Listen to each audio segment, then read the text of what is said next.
날씨가 좋습니다. 공기가 맑고 아주 온화하네요. 밖에 나가서 좀 산보도 하시고 그러세요.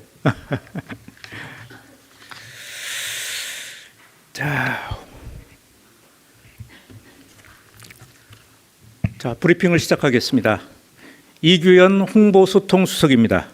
이재명 대통령은 오늘 청와대 본관에서 1시간 45분 동안 민주당 상임 고문 10분과 오찬 간담회를 가졌습니다.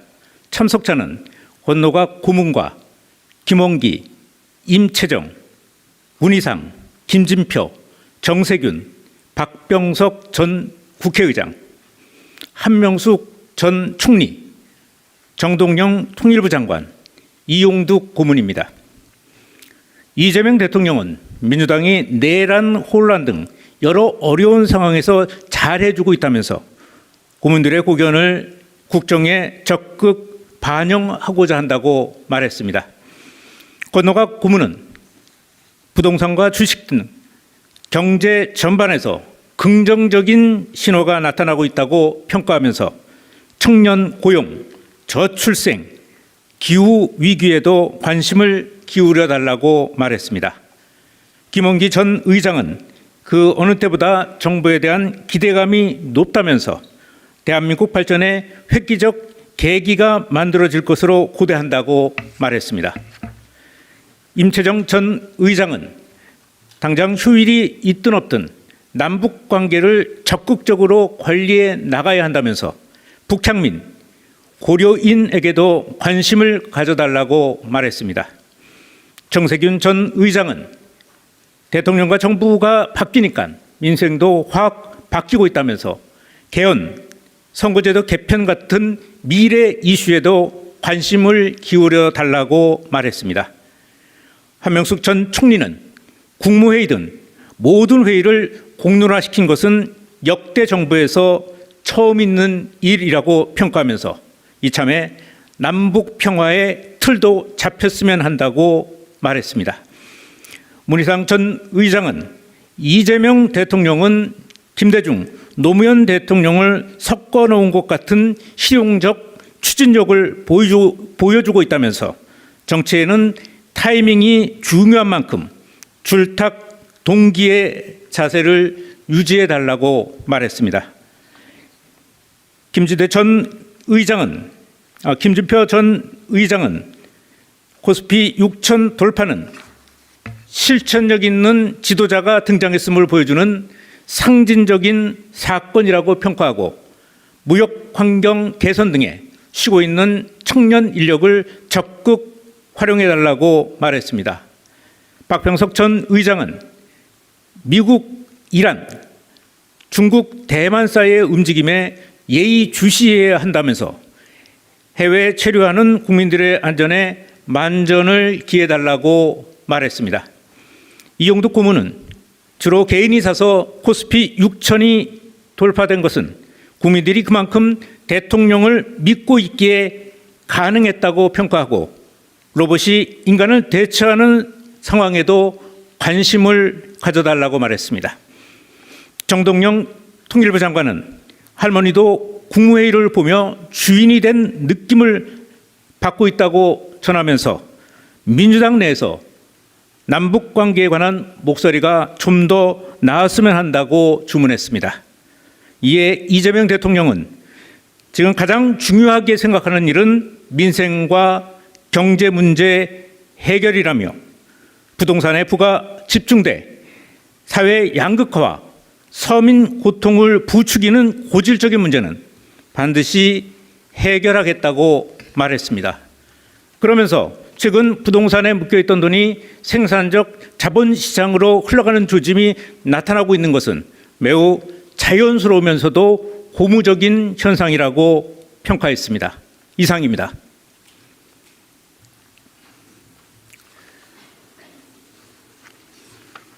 자,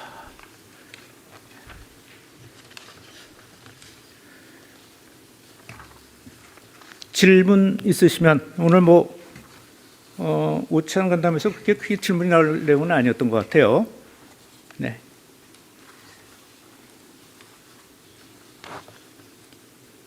질문 있으시면 예, 주십시오.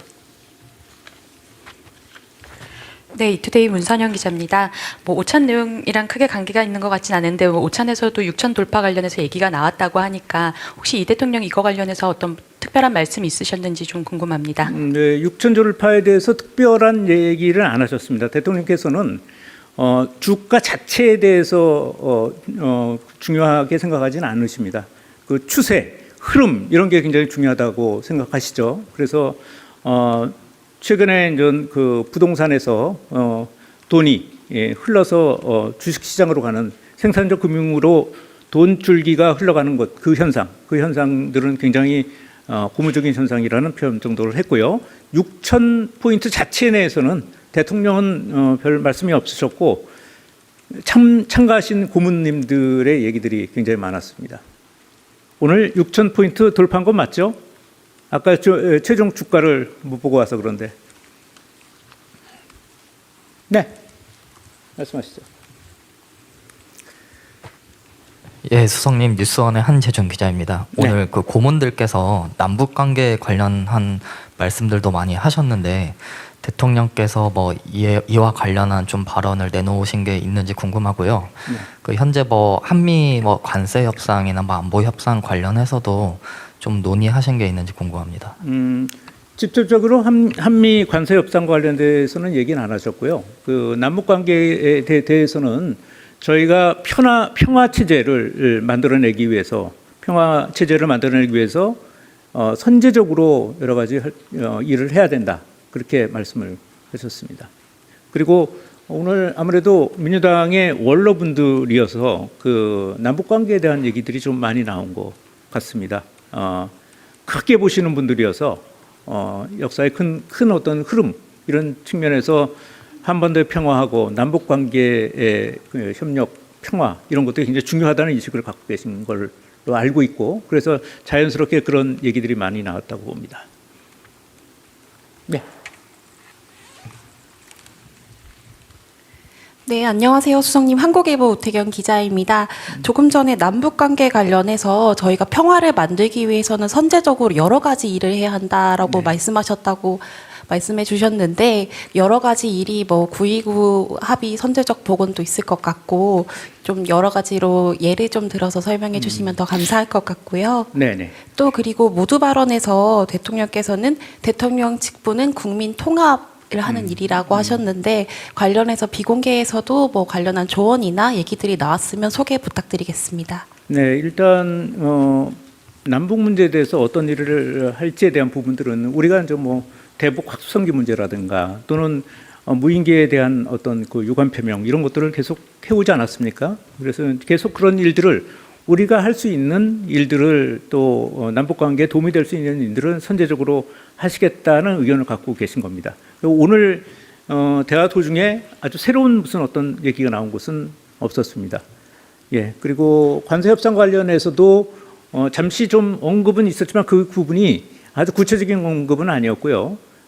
기본적으로 미국의 어떤 상황하고 관계없이 그 미국하고 우리의 정상 간에 이루어진 약속이므로 그 부분들을 우리 일정 또 미국의 일정을 조율해 가면서 투벅투벅 하시겠다. 이 정도의 말씀만 하셨습니다. 네. 두 분이 하시고 넘겨주시면 되겠네요. 네. 네, 저 오마이뉴스의 이경태 기자입니다.